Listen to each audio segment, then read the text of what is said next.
Hello అండి. Welcome back to our channel Ambari. ఈరోజు మనం పాటోలీ కూర ఎలా తయారు చేసుకోవాలో చూద్దాము. ఇందులో 3 రకాలు. మెంతి కూర పాటోలి, ములక్కాడ పాటోలి, క్యాప్సికమ్ పాటోలి. నేనైతే క్యాప్సికమ్ పాటోలి చేశాను. క్యాప్సికమ్ అయితే నూనెలో వేయించేసేసి ముక్కల్ని మెత్తబడ్డాక దానిలో వేసేసుకోవడమే కూరలో లాస్ట్‌లో. ములక్కాడ నీళ్ళల్లో మరిగించేసేసి మెత్తబడ్డాక లాస్ట్‌లో కలుపుకోవాలి. మెంతి కూర అయితే మెంతి కూరని నీట్‌గా కడిగేసుకొని మెంతి కూర ఆకుగా అట్లా వేసేసుకోవచ్చు బావుంటుంది. ఎప్పుడు నేను అలానే చేస్తాను. లేతే నూనెలో గూడా వేయించేసేసుకొని ఆ ఆకుని లాస్ట్‌లో వేసేసుకోవాలి.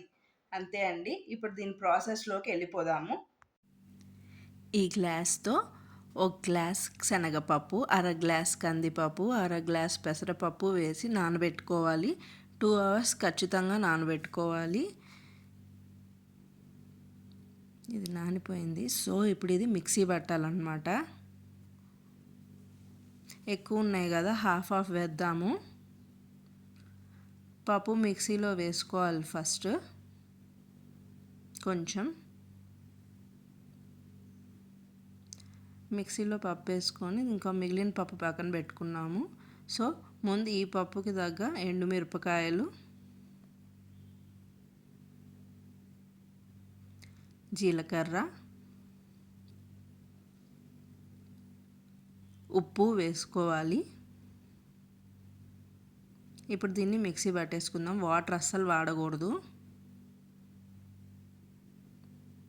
కొంచెం పప్పులుగా ఉన్నాయి కదా, అయినా పర్వాలేదు, బాగుంటుంది కూర. ఇప్పుడు సెకండ్ హాఫ్ కూడా మిక్సీ పట్టేసుకుందాము. అట్లనే మొత్తం మిక్సీ పట్టేసుకొని పక్కన పెట్టుకుందాము.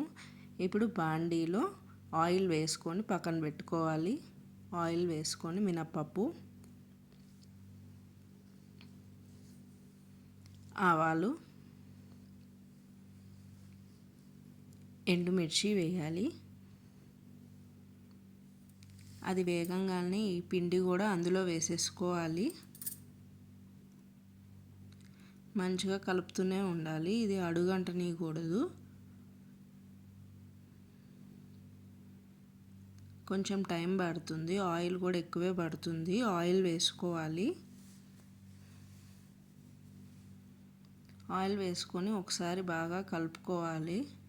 కింద నుండి అడుగు నుండి మొత్తం కలిపాక ఒక 2 మినిట్స్ మూత పెట్టేసుకోవాలన్నమాట. మూత పెట్టుకోగానే కొంచెం మెత్తబడింది.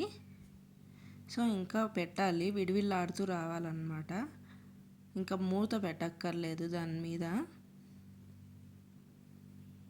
అలా కలుపుతూ ఉండాలి జాగ్రత్తగా, అస్సలు అడుగంటనీయకుండా. చూసారా, విడివిల్లాడుతూ వచ్చేసింది, అయిపోయింది కూర.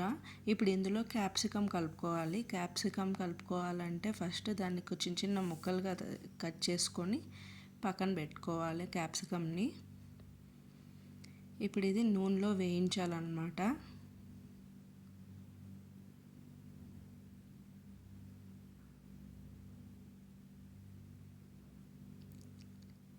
దానికి తగ్గ సాల్ట్ వేసుకోవాలి, తొందరగా మెత్తబడుతుంది.